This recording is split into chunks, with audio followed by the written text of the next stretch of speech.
You're listening to the Sex, Drugs, and Jesus podcast, where we discuss whatever the fuck we want to. And yes, we can put sex and drugs and Jesus all in the same bed and still be all right at the end of the day.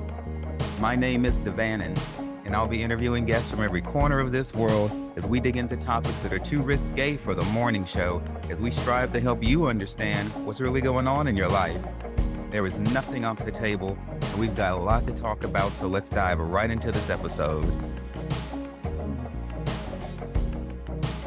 Hello, all of my delicious, beautiful, open-minded, experiential children out there. Welcome back to the Sex, Drugs, and Jesus podcast. I have with me one of the most beautiful men in the world that I've ever met. As you can see, well, no, you can't see because his face is not available to you. Only I get to see his face. Deal with it. But trust me, he's hot. And he has a beautiful mind, body, soul, spirit, the total fucking package. And his name is Yuki. Just consider him my little Japanese friend. My little Japanese friend, Yuki from Japan. There we go. Baby, how are you doing today? I'm doing well. It's been a tumultuous couple of weeks, but have recently kind of gotten back to a place where I have some like stability, some habits, some routine back in my life, which I definitely find myself craving at times. And especially in these moments where I get to really dive deeper into like specific relationships that I'm building, exploring new substances or having new experiences with some of my favorite substances from before. So I actually have a slew of new stories that I haven't shared yet on my podcast or anywhere else either, of just like exciting new experiences that I've had. Something that I'm really looking forward to in the next like month and a half is I'll be going to Burning Man for the very first time. So like my head is full with all the preparation that goes into that. And that is also a very a drug fueled experience for many of the people who go. You don't damn say. I might have to join you one time. So, Oh, please do. so that's one of your new experiences that you haven't talked about on your own podcast yet. Yeah. So one of the ones that I have in mind, namely, is I've started going to more like Burning Man themed events because a lot of camps will do like fundraisers and parties to help like raise funds for their camps, but also help meet more people in the community. And I was traveling for the last like 3 months. So I was at home and I told myself that when I was back to my home base that I would get more involved in that community. And so I've gotten to meet a lot of really cool people, have some nice like pre-burn experiences, and really just do a lot of like the planning and the relationship building that's good to do before you actually go out there and do the damn thing. And do the damn thing. Not next year, Yuki, but the year after that. Burning Man. I'll set aside time to come to Austin and tell you need to come to Japan. And hang out with me over there since you're from Japan anyway. So, Yeah, exactly. like Would be a pleasure. that in my mind, we're gonna get you to Japan. Damn it. So y'all, in today's show, we're going to be talking about, okay, Yuki hosts the Modern Day Hippie podcast. In his most recent episode, he's talking about him and his co-host already have ranked all these different drugs, and it's quite titillating and fascinating. It's kind of like Cliff Notes for drugs. And so I do recommend that podcast for that. So I'm going to read y'all his bio, and then we're going to talk about drugs, man. Drugs. So Yuki is the co-host of the Modern Day Hippie podcast. He's an experienced psychonaut and a former alcoholic. Psychedelics have been a cornerstone of his life for the past 3 years, as they say, 3 years, and he loves sharing how to consume drugs in a safe and responsible way for fun, pleasure, and introspection. I'm all about that damn introspection, the glorious introspection of it all. He dreams of a world where alcohol isn't the go-to substance for people on a Friday night. I wanted to talk to you about Friday night. So, and so I'm going to fuse a lot of spirit into this as I do, because that is my angle. Sure. What do you think? I'm sure that you're aware of this because, I heard you use a four-syllable word not too long ago, and I have to say that I'm most impressed, even though it was a word that described like a bad way that you've been feeling, but still. And so I'm here for it because you are like highly intelligent and evolved. And that impresses me. So, Friday comes along and it's, the weekend here. Like each day kind of carries a different vibe to it, a different spirit. That's why sometimes it might be Tuesday, and you're like, fuck, it feels like Monday. You Yeah. know, things shift like that. But more often than not, each day feels like it's supposed to. So on Friday, there's this mood. Like you say in here, you wish people would not use alcohol as a go-to substance for Friday night. So when Friday comes around, there is this collective mentality that seems to prevail that, okay, it's Friday, so I got to go do something wild, or I got to go do something to relax from this week, or, whatever the case may be. It seems to me, and I want to get your thoughts on this, that people allow the day of the week to decide what they're supposed to do, as opposed to doing whatever it is that they decide they're going to do. What do you think? Yeah, I mean, I think you hit the nail on the head in the sense that there's this social narrative that I think like 90% plus of people, living in the US or living in a Western country really buy into in terms of just the flow of the week, in terms of, working on your weekdays and this transition to the weekend, and where Fridays are really this pivot point where you're supposed to go from like your work, productive, former self to your more like fun, let off steam, hang out with friends self. And I think there's both pros and cons to this like construct because on one hand, it's nice that the majority of people have the same schedule because if you're anything like me, I do very little like actual like social events or things like that on the weekdays. So I'm a busy guy. I have a lot of things that I'm working on and that I'm like excited to do. And so I try to purposely like not do too much social stuff on weekdays because I'm content getting all of that energy out on the weekends when everyone else is free and I get to see a lot of my friends in one place. The place where I see this contrasted the most is I have some friends who have like non 9 to 5 jobs. So for example, I have some friends who are nurses and they work night shifts and they live a very different lifestyle because of their schedule where they're working night shifts, I think about 4 days or 4 nights a week on average. And it's a lot tougher for them, and you can tell that this different schedule weighs on them. Not only because it's, like, working nights, honestly, they don't mind that much. It's more just from, like, having a different schedule from the majority of other, like, quote, unquote, "normal people," because they won't be working during the days, so there's, like, not a whole lot of people to hang out with, in the middle of the day on a Tuesday. So they have to find other things to do to keep themselves busy or entertained. And then sometimes they're working, Friday, Saturday nights. And so they're having to mold their schedule to this like collective narrative that the majority of people are on.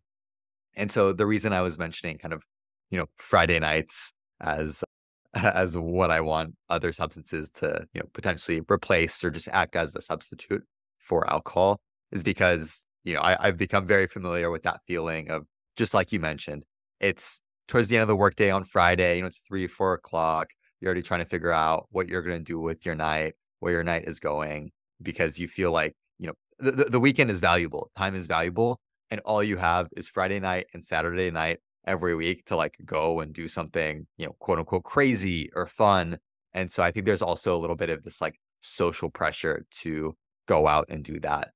And especially as I was in college and growing up when I was a little bit younger, it's like, all of my peers, all of my friends were going out to like the bar street in my city and doing things. And, you just kind of go along with it, whether you want to drink or not, because that's just the social event of the night and you want to be around your friends and that's where everyone's going. So that's kind of where you got to go as well to partake.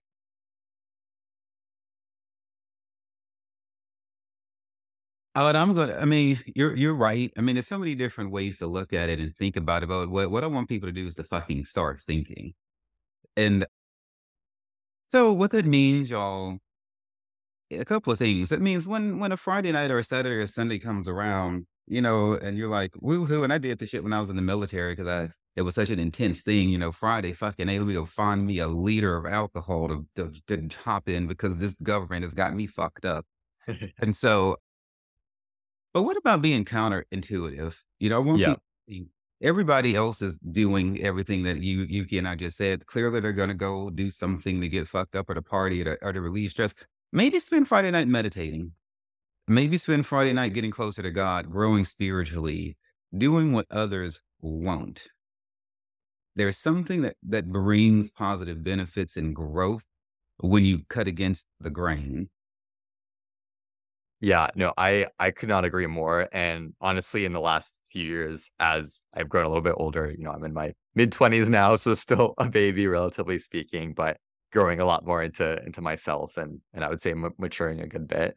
Um, I- I've definitely become a lot more intentional with how I spend my Friday and Saturday nights, in large part because since I stopped drinking, I don't go out to like bars or that vibe that much anymore. I'll go like once in a blue moon if it's like a giant friend group and someone's birthday. I'll just go to be there, but I still won't drink. I'll just do a bit of shrooms and I'll be vibing, having a fantastic fucking time.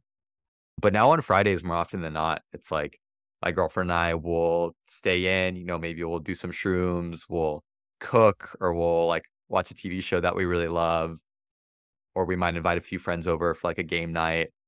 And I think also part of this is getting out of like the college, like party phase and just growing, a little bit older, like a few years from there, and just realizing there are other things to be doing. And that for me personally, I would rather spend like quality time with, like 4 or 5 friends, just having a nice game night and hanging out than going out with a really big group because I really appreciate getting to focus more on building those relationships and just spending time with people who like I truly love. Like that's what brings me a lot of joy.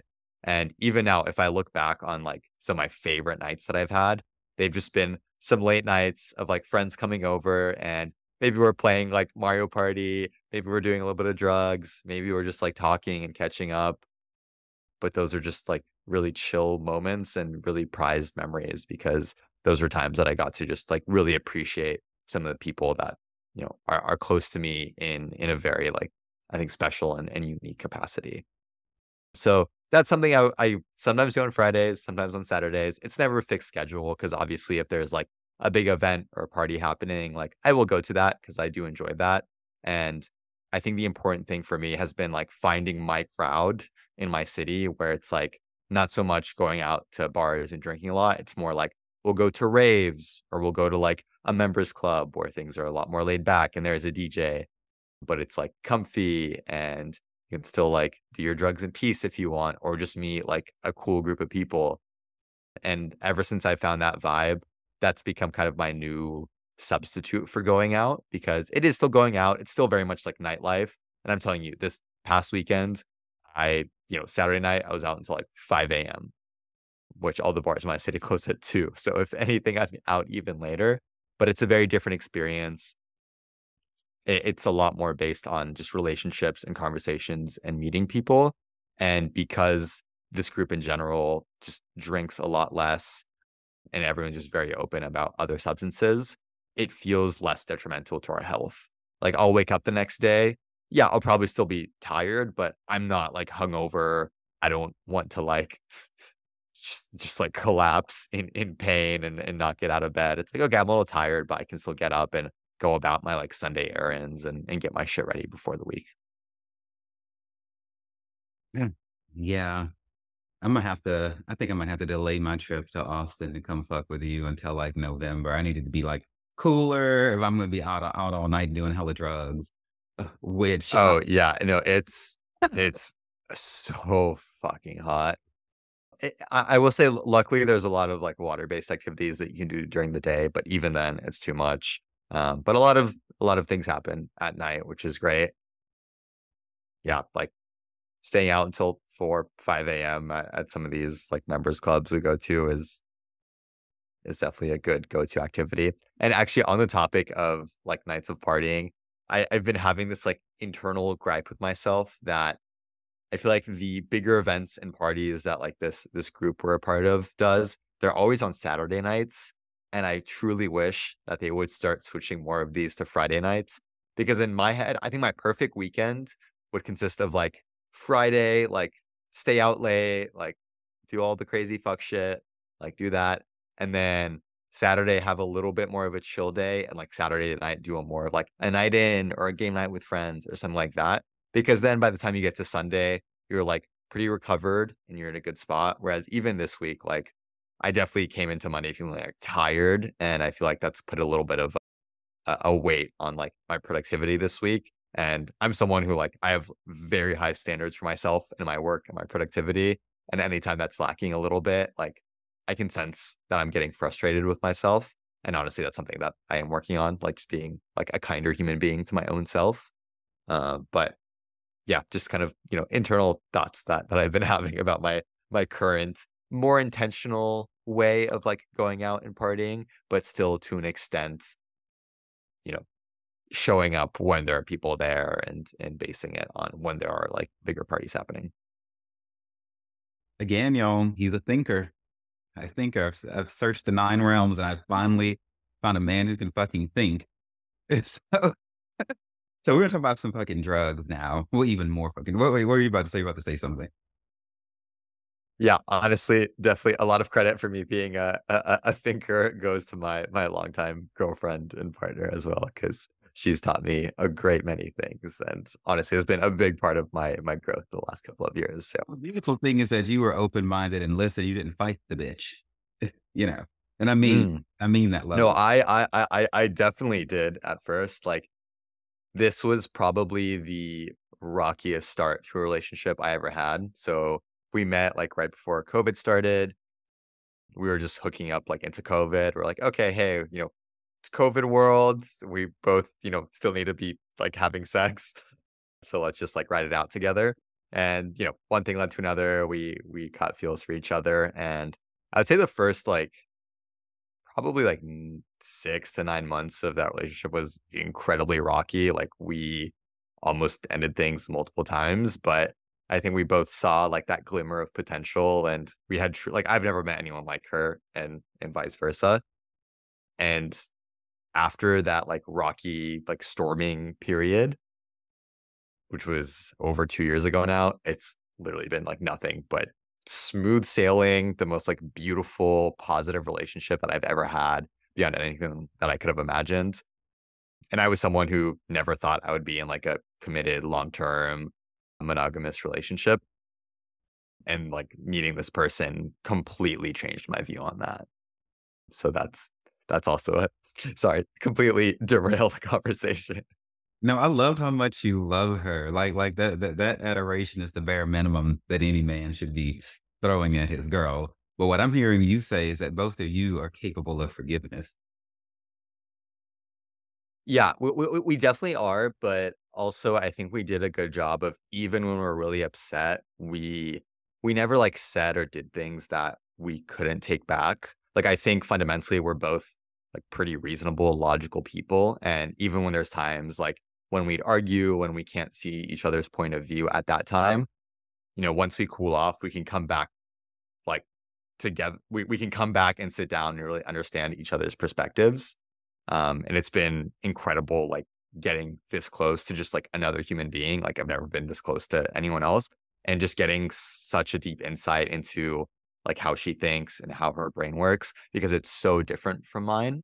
And it's really, it's like opened my mind to just how different people can be, how different we can experience like the world that we inhabit. And that's just like, one of the like literally million things that I've gotten out of this relationship that like genuinely I think if everyone in the world like found the right person to have this kind of relationship with, that just everyone would be like so happy and positive. And I genuinely like wish upon anyone that they meet someone that like makes them feel this way. Because it's like a beautiful thing, and it completely just changed like my perspective on life and happiness and love. And now I like can't imagine my life without this person. Like she makes me like the happiest person in the world every day, and I know it's vice versa. Yeah, I should Um, see him. He's glowing. He's glowing. Do you? Yeah, and like all that positive energy just like bounces off of each other. You know, it's like I'm happy, you're happy. Like that just compounds and legitimate like every day we are like so fucking happy. It's actually like kind of ridiculous and silly. And it's like, I mentioned we see the world in very different ways, but these like big fundamental like boulders of like our values and what we want out of our lives are very aligned. And so we get to do basically everything together and very little disagreement on like the big things around how we live our lives. And honestly, like she's gone on the exact same journey in parallel with me around drugs. Like we stopped drinking at the same time. We both enjoy mostly the same drugs, but there's still some differences there too. And like, that's okay. And that's also part of the beauty of it. Like, have you ever heard the analogy of like, in elementary school, there's like the teacher's like, okay, we're going to fill this jar and you have like kind of boulders, you have pebbles and you have sand and you have to like put the items into the jar in the right order to get them all to fit. So first you have to put in the big boulders, then you pour in the pebbles and they kind of fit around the boulders. And then finally the sand seeps in around everything. And if you do it in any other order, then you can't fit everything in the jar. And so those big boulders kind of represent like your core values and your goals in life. And I think with like, long-term relationships, it's really important to have those big like value boulders aligned and make sure on the same page. But beyond that, the fact that those like pebbles and those grains of sands can be different is what actually makes things like interesting and is the reason why I think we've learned so much from each other and we'll continue to do so and we'll like never get bored of each other. And now you see what you could just said. Instead of making a mountain out of a molehill or a negative boulder out of those pebbles, they chose to view their differences as potential added strength rather than making an issue out of it. See, that right there is the power of the alchemist, because you looked at something and you told it what form it was going to take. You didn't let it tell you, and nor did you let the negativity that tends to prevail, you know, in a lot of dating relationships prevail. You two are conscious, and you're paying attention to what you're doing and why, and that is why you're still together. But how do you think your life, how does this relationship life compare to, like you said, y'all were hooking up, you know, and now you feel a closeness that you've never felt. How does the hookup life compare to the life you have now? Yeah, it's interesting because when I was in my like hookup fuckboy phase, I honestly like really enjoyed that life. Like I think my guiding principle for my life is I just want to live like one big massive adventure. I want every aspect of my life to be an adventure. And at the end of my days, I want to look back and feel like I have experienced as much as I humanly could have on this earth. And for me, especially in my college days, like a big part of that was kind of like the excitement of like the hooking up, of just like the going out, of meeting people and just getting like all these crazy stories that you could just like share with your friends and this like crazy shit that happens to you. Like that to me was like a big form of adventure at that point in my life. And at the same time, like I had dated a few people for like a few months here, a few months there, but always felt like a relationship was me sacrificing or giving something up from being like single and being able to like have complete freedom. Cause I always felt like a relationship was I was giving up some of that freedom. I was giving up my ability to just like do what I wanted and have, really only have to worry about myself in a very selfish sense. And, my freedom was something that I treated like I put it above all else because that freedom is what enabled me to live this adventurous life. And what changed with my current girlfriend, as we got to know each other better, was one, I realized she was like completely different from any girl I had ever dated or hooked up with in terms of us having those big main like boulders of value very much aligned and in common. So I think that was a strong early sign of like, even though we definitely struggled a lot early on, I think because we both saw that potential, we honestly went through a lot of things early on as we kind of like got through some of those like disagreements that we had early. And as we got deeper into the relationship, I realized that this was the first time in my life that I didn't see a relationship as a sacrifice, as something that was taking away from me or my freedom, but on the contrary, it was adding to my life. Like it was a additive event and experience that made my life even more adventurous, even more like free in the ways that I realized were important to me. And once I realized that, I'm like, okay, this is the best thing ever. And all it took was just meeting like the right person to, get over honestly my fear of commitment, my fear of relationships. Also come from like a divorced household when I was really young. So, that definitely like played a role in how I felt about relationships early on. But I feel very like healed from those things for the most part because of honestly this beautiful relationship that we've created and very intentionally. Like this was also the relationship where I learned that relationships are a lot of fucking work. Like it takes a lot of effort, it takes a lot of time, and anything that is worth doing in life like takes effort. It doesn't come easy, and all of this is like even now it's still work. Like we're busy people. We need to make sure that we're intentional about spending time together and setting time for each other. And like, obviously, those are things that like we want to be doing. It's never like, oh, I have to do blah, blah. No, it's like we like want to, and we work together to figure out like, okay, like when do we have time this week for like a date night? Or it's like, oh, we've been traveling a lot. Like, let's just spend a whole day doing something like just really chill together. Like, let's go to, I don't know, fucking like botanical gardens or something. And just like, loving that time that we get to spend together. As they say throughout the John Wick series, which is a book of wisdom as far as I'm fucking concerned, with the one-liners from in there. Oh my god. Perspective, my dear, is everything. And what you experienced was a type of awakening in terms of your masculinity and like in your manhood. 'Cause a lot of men grapple with trying to like reconcile relationships with freedom because men, like are hunters or roamers who want to feel free and things like that. Right. But what the beautiful thing about where you're at is you have discovered like how Alanis Morissette said in one of her songs that loving someone can actually feel like freedom. It does not have to be a prison sentence or entrapment unless in your head you want to make it that way. And so, cheers to your freedom, mate. You've made it out. You got unplugged from the toxic masculine matrix and you've been set free. Hot damn. Yeah, thank you. No, and honestly, like just like you put it, genuinely feels that way sometimes because we still interact with a lot of people in our like periphery in our circles who are can be like some pretty toxic dudes, and it's embarrassing. Like like my girlfriend, like her like girlfriends who are like almost really close with. Like they'll be like, "Oh man, like fuck man, like this is ridiculous." And I'm literally like, dude, I like completely agree. Like literally, I know I'm saying this as a dude, but like just fuck man. Like I can't believe some of these people do this shit sometimes. And honestly, and like I wasn't any better when I was younger and hadn't had this experience. Like again, all credit to like this beautiful relationship that I have for But giving me this like insight and this learning. what are you seeing though? What are you saying like fuck man? Well, like what are the current toxic dudes doing?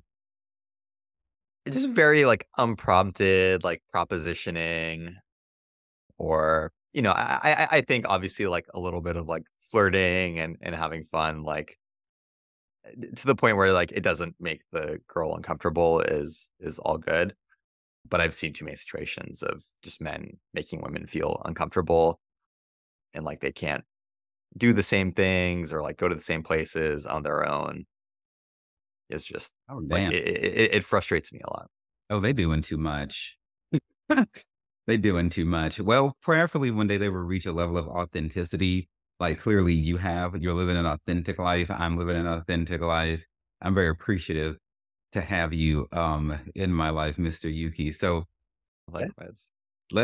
thank you, sugar. Let's talk about some motherfucking drugs. Like for real, I know it's that like about 10,000 years ago, but like for real Yeah. time. Look, bitch, we're like high right now. So that's why it's forever. High on love, high on happiness, honestly.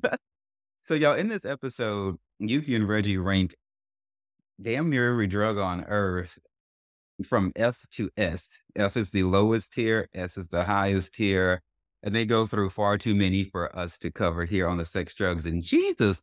podcast, you could take your happy hot ass over to the Modern Day Hippie podcast and get like the real tea on this. And I'm gonna run down the majority of them real quick. Category F had shit like heroin, crystal meth, crack, K2 spice. E had lean opioids. D had Xanax, Coke. C was alcohol, Delta 8, dabs. B was MDMA and a couple other things, but don't fucking have that. And then A was a different type of DMT. No, wait, the first type of basic bitch DMT, which is still good DMT. But then ketamine, LSD, my personal thing. Then 2CB, which I think I may have done LSD since the last time I talked to you. Oh, amazing. For the first time I did it. And then the S category was raw mushrooms, 4-ACO DMT, and shrooms in non-raw forms like tea, chocolate, etc. Huh. Okay. So y'all can see why I don't have the time to get into all of that on here, because this is the Sex, Drugs, and Jesus podcast, not just the drugs podcast. That's Yuki's podcast. We got other shit to talk about. We're going to talk about some of these things. Okay. To answer Reggie's question, he was talking about crack. He said, do people still use crack still? Yes, they do. I know plenty of, and I've sold plenty of crack to plenty of people back in the day. Y'all, I don't sell drugs anymore. Do not pour me for that. You missed it. You missed it. And I had some good shit, but you missed it. You fucking missed it. I used to get, I better not say that. But yeah, it was like that.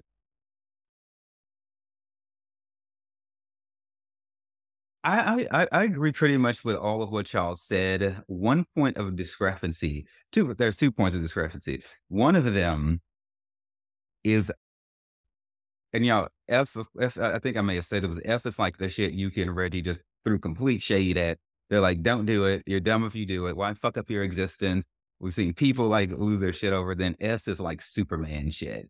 You know, to them. Yeah. And honestly, like part of that is it's tough because the things towards the bottom of the list, for the most part, like we've never tried, right? We've only heard like secondhand accounts, from friends, family members, etc.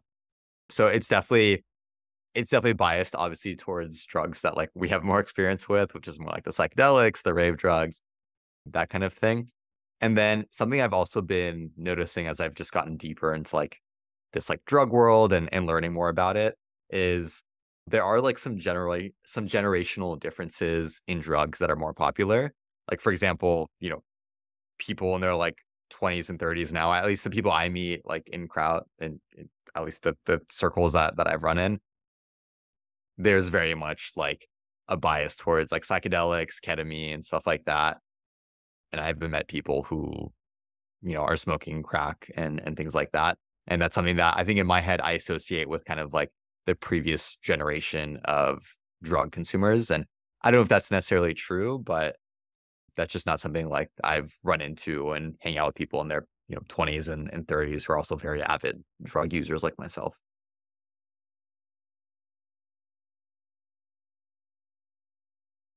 And honestly, I could be totally wrong. It might also just be in like the geography that I'm in.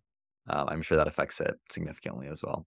Yeah, I'm going to skip my first point of discrepancy and then go to the second one, which had to do with age, because you mentioned that when they were talking about Delta 8, which is in category C, they do recommend Delta 8, but not from gas stations and shit like that, since it can be fake. I counsel you to go to a reputable weed store online if you don't have one, if you live in some podunk ass town. Otherwise, take your fucking ass to the actual weed store. We do not buy mind-altering substances from Chevron, bitch, or from the Hajis, down on the corner. That's not what they do. That's not where we get fucking shit from. No fake weed, none of that. Okay. So you said that you mentioned it as with an exclamation point, like that people 20 years older than you have weed plugs. Because you were saying that people with Delta 8 could get some good shit if they have a weed plug. But I want to know why, what's the age classification, with you? Like you just, like how you just said, and like how in your show, coming from my perspective, having sold drugs to people, okay, and having done them with people of every age, I sold crack to people. They have with 60, 50, 60, 70, and crystal meth too. And then same thing to people in their 20s. So I don't Right. view, of course, I don't view the world as like as a thing that's trapped in or constrained to time. Period. Right. But when it comes to drugs, man, everybody at every age does every drug. Now you might have Right. more like a concentration, like you said, in certain geographical areas. In Sydney, Australia, crystal meth is far more popular than Mm, it is in Baton Rouge, Louisiana. Just the way it right. goes. But I'm gonna counsel you to be careful with the age ranking Okay. of the things because I think that might be a dribble of of some of the of the of the of some of the things. I see this in males. They can tend to do this age thing. These people in this people in this age should do this or they have done this. It's almost like they look at things by the decade or something like that. Right. Um, someone from my past would do that, and they were like, everyone in their 20s should be a whore. I'm gonna be a whore because I'm in my 20s when I turn 30. And I was like, no, you're just a whore if you want to be a whore, but you don't have to use your 20s as an excuse. Just be Right. that's what you're gonna be about and own that shit. But it just came across as limiting somehow. It's Right. like because then what happens when you're 40 and you have the weed plug, and then there's somebody in their 20s going, look at that Yuki over there. He's fucking 40 with a weed plug. No, totally. And honestly, like, thank you for calling me out on this. Like, this is really helpful feedback and insight that like I genuinely appreciate. I think it's, it comes from a place of like my circle that I happen to do drugs in, which is more like the raving and like, festival community, which obviously skews like younger and more towards certain drugs. And this is, like I don't know what I don't know on like these areas of it. And so that's why I really appreciate perspective from yourself where you've honestly seen a lot more of the shit than I have. And I'm still like relatively new to this world. And so I only see my, little like 10% of it.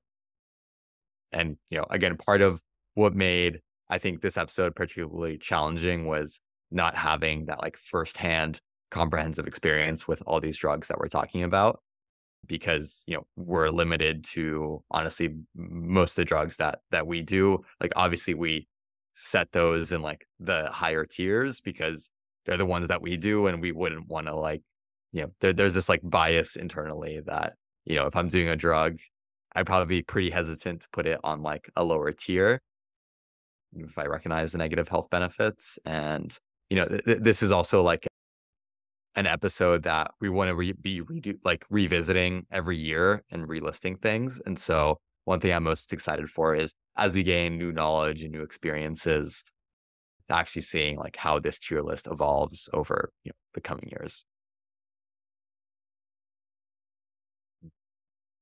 Correct. And all of that, you're open minded, open to the feedback. You're gonna do just fine in life, Yuki. I will concur with you all on the destructive nature of heroin, crystal meth, and crack. Having done all three Okay. of those, Mhm. okay, I can concur. Having hung out with people who do those in mass abundance, the argument that I think Reggie was posing about how he despises heroin because, or maybe it was you, because when he saw one of his friends go down with that, you get into sticky waters with that because people can lose all of their shit and become homeless on anything on the list. So, Sure. so that's not a strong argument against heroin. Mhm. The thing is, I don't think any drug is inherently bad. It's just certain shit don't mix well with certain people. And, Right. and so people, if they're not being authentic and telling themselves the truth, allow themselves to do what y'all rightfully said. Like y'all were talking about going to the bathroom to do cocaine, and it was really more about the community and the socialization of it all. I loved how when you were talking about when you used to be, a fuckboy and hooking up, you still tied it back to community because you were like, I'm gonna go bang all these bitches over here, but I'm gonna talk about it with the homies. Like you still had like you were still like coming from like a loving place at the end of the day with it, or at least using it and alchematizing it once you got back home and washed your nuts off and everything. And so So there's a strong community aspect of it, and I'm so glad that y'all brought that up because a lot of people, and I've done this myself, long past the time where the drugs are pleasurable in any way, you're still doing it because you feel like you need to hang out with the people. And then so 100%. Yeah, no, and I'm so glad you mentioned that because I think a point that we've been trying to drive home more over like our more recent batch of episodes is that your experience with drugs and your like proclivity for doing drugs is so heavily influenced by the environment that you're in and the people that you're around. Because, like, of course, if everyone around you is doing X drug, then you are more likely than not going to be doing that same drug. And for me, like, I pride myself on having, like a level head and like generally knowing when I should stop or take things easy. But even for me, I think if I spent too much time hanging out with a certain group of people, like, yeah, I would maybe end up doing like a little too much ketamine or a little bit too much 2C. And that's why, I've been trying to mention that it is good to just like get out sometimes, like get out of the same circle of friends or get out of your city every once in a while. And so I'm very fortunate in the sense that I've kind of like built these breaks into my life where my girlfriend and I will travel for at least a month or two at a time. And in that time, we're like not doing any drugs. Maybe we're doing a little bit of shrooms, but that's like a break that I've realized is incredibly valuable to me. And, now the question is like, how can other people feel like they have access to that same break, without having to freaking travel like halfway across the world for a while? Like, how can you kind of take it upon yourself to maybe like not detach yourself from a group, but like know when, hey, I've spent a lot of time with this group that does a lot of like this drug, maybe instead of seeing them like twice a week for a while, maybe this month, I'll just see them, like once or twice. And I'll try to make time for this other group of friends that does a different drug or doesn't do drugs at all. And I think having that space in your life, it kind of helps you like self-regulate your intake of certain substances that I think can go a long way in making sure that you're not overdoing it or not getting chemically addicted to something. again, what you're talking to goes back to conscious living. When you're playing with something as powerful as drugs, be they narcotics, opioids, hallucinogenics, what the fuck ever, we must come to terms with the fact that the shit is hella powerful. It could be fun, but you have to go at it with a conscious mentality. What do you intend to get out of it? Et cetera, et cetera, et cetera. If it's a wild ass night on the town, it's a wild ass night on the town. If it's a Yep. hot sex session, if it's deep introspection and you're trying to like find God and reach ascension, then let's get ascended, baby. You gotta know the who, what, when, where, and why. Because this all goes back to being authentic. I feel like God is calling us to a time, and Yuki has varied spiritual beliefs, which you can tell people if you want to. I talk about God because that's what I believe in. Y'all know I don't give a fuck about the church or whatever the hell this shit show Christian, this dumpster fire Christianity is supposed to be. But what I believe God is really, really calling us to raise and elevate ourselves or allow Him to elevate us into a point of true authenticity because people are not happy and yet they're doing a lot of drugs and having a lot of sex and yet they're fucking miserable as shit. And then the reason why is because they're living their truth. But we won't find truth until we sit down and think about shit. Everything that you just said is so damn intentional. You and your girlfriend doing hella drugs. You understand the power. So you're gonna schedule a break so that you can continue to do hella drugs as long as you fucking want to do hella drugs. See, that's a plan. That's a plan right there. That is what a lot of people don't fucking do. Okay. Right. Okay. In all the drugs I sold, there was only one person and I could not bend him to my will. And it's refreshing now that I look back on it. At the time I was pissed. He takes a month off of crystal meth every now and then, and he just will not fucking do it. And I couldn't give him the shit or nothing like that. And we'd be smoking the shit all the damn time. And so I find it fascinating, just absolutely fascinating, this dynamic that you and your girlfriend have. And I know that you all are going to be an inspiration to the world, even though they have not seen your face. And it doesn't matter because everything is energy. The spirit of what you're saying can carry people far and wide. So it's going to be left up to everybody when they want to take a break from drugs. You know, when your body is talking to you, but you must detox. I do the 7-day cleanses and different things like that. Whatever works for you, you got to figure it out. There's all kinds of cleansing things out there, be it charcoal or fucking whatever the hell. You got to watch out for your gut health too. You're talking about how the mushrooms can fuck with your stomach. You got to keep your probiotics around. So you wouldn't jump out of a plane without protection, y'all. You're gonna take these drugs. You got to be smart about it, please. Yeah, I think it really all boils down to intentionality, which you like strongly alluded to, is having a specific purpose when you are taking a drug and making sure that I think it's about making sure that you you know what you're getting into and why you're getting into it on that instance, and not just starting to like take that drug for granted. I think that's something I see a lot of people fall into, where they'll maybe take a specific substance like more casually and more frequently, and they almost start like taking it for granted, or it's almost this like assumed aspect in their life. And in many ways that I think like, for me, spirituality boils down to a lot of just like mindfulness and gratitude and kind of like positive vibrations and love. I think applying that same element of mindfulness and gratitude to the drugs you're taking can go a long way, because that will make sure that every experience that you have with drugs, you can be like grateful for it and you can enjoy it, and not just have it become something that's like habitual, or you're just kind of doing it to do it. And in my experience, like there have been nights where, my girlfriend and my friends are doing a certain drug, and for whatever reason, I'm just like, not really in the mood. I'm still like hanging out, but I'm like, I just don't feel like doing ketamine or 2CB on this night. I'm just gonna stay sober, and like that's totally okay. And part of that is like me being mindful about it, just knowing like, this isn't really something that's gonna like bring me the regular amount of joy that it usually does on this night. But it's also because the people I'm around, they're not gonna like judge me for that in any way. Everyone's gonna totally understand. They'll be like, okay, cool, like understood, all good. They're not gonna like pressure me or just judge me in any way. So I think it's important to also surround yourself with good people.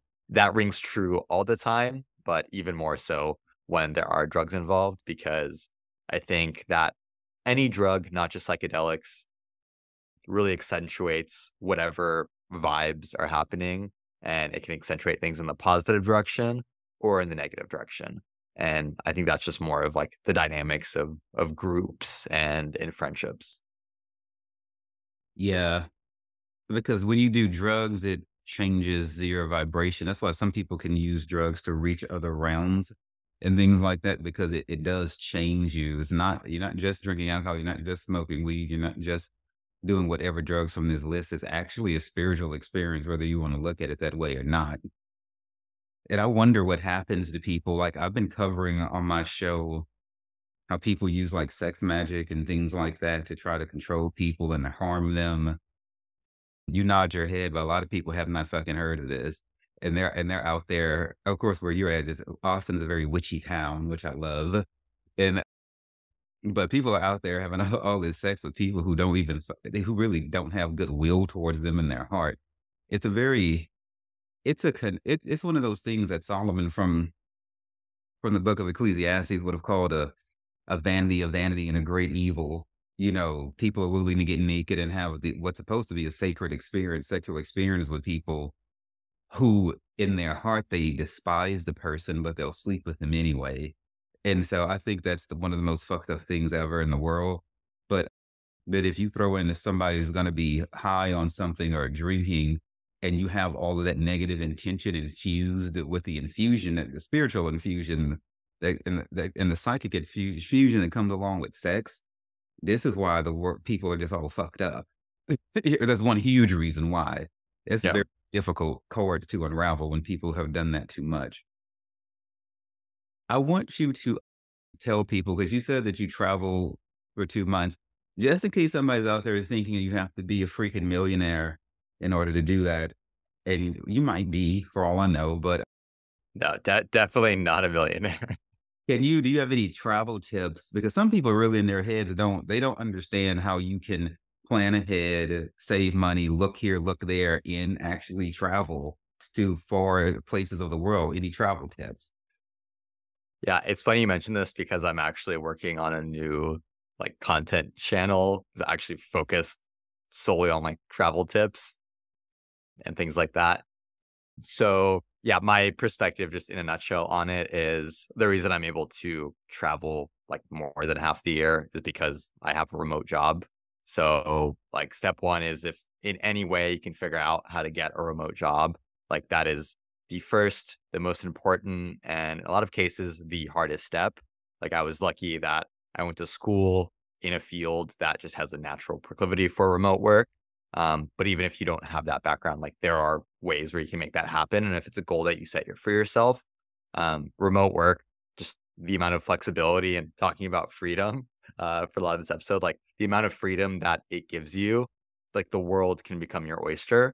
And because you're not limited to just traveling, in the US, if you're from the US or in your home country, you can go to places that are really freaking cheap. Like some of those beautiful places in the world you can go to and live very well in for like, under $2,000 a month or something like that. And it's just about giving yourself the opportunity to have that freedom to do that, to still have that income from anywhere in the world. Granted, like time zones and things might make that tough, but it's about A, giving yourself the freedom to do that, and then B, being intentional about doing something with that freedom. Because I have plenty of friends who have got remote jobs, but they've really just taken that freedom and they've kind of just used it to spend more time in their apartments. They don't get out a whole much, and I've actually seen people get like progressively more isolated doing that. And Mm. that's why, we come to this intentionality piece where it is really important to go out and like try to do those things, like put yourself out there. And, that takes effort, that takes planning. That can be really freaking scary to go halfway around the world to a new country where you don't speak the language and just like figure things out. But if that's something that that you want, I think it's a dream that a lot of people strive for. And I do think it is a worthy goal to strive for because you'll get so many new experiences, so many new learnings out of something like that. And obviously, there's ways where you can do that where you don't need a remote job. It's a matter of balancing like your work life and then your travels. But if you can find a balance of that works for you, then whatever works for you and whatever brings you the most joy. You know, like we've been thinking of doing less like multi-month trips and maybe doing more concentrated, like let's say once a quarter going on like a week-long trip where we actually like take time off of work and we're not so working while we're traveling. And so we get a lot more just like quality time to explore a place. Like that's also an alternative. And it's just a matter of like just doing the planning, like figuring out where you want to go. And ideally, if you have like a partner or a small friend group of people who you're confident that you'd enjoy traveling with, just mobilizing that group to go make these trips happen. Because also, if you travel with a group or with someone else, that will help keep costs down a lot more than if you travel alone.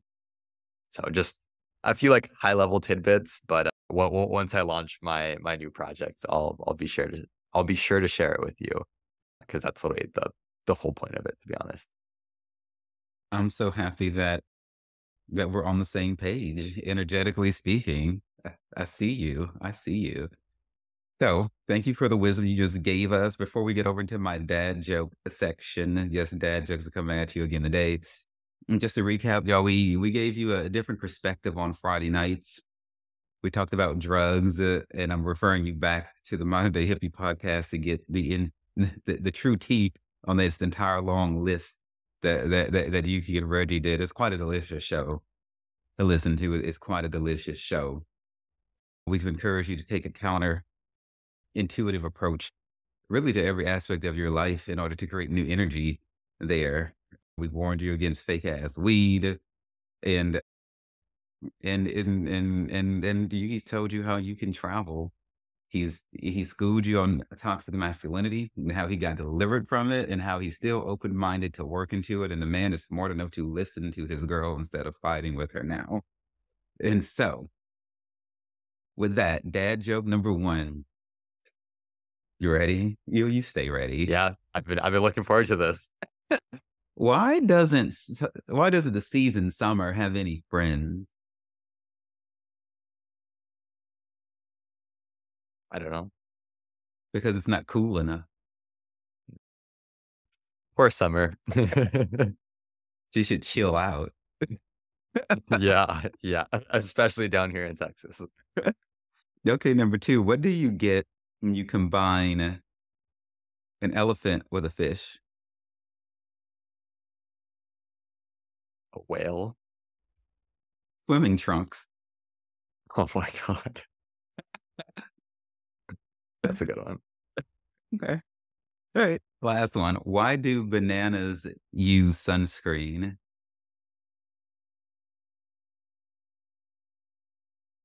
I don't know. So that they don't peel. Okay.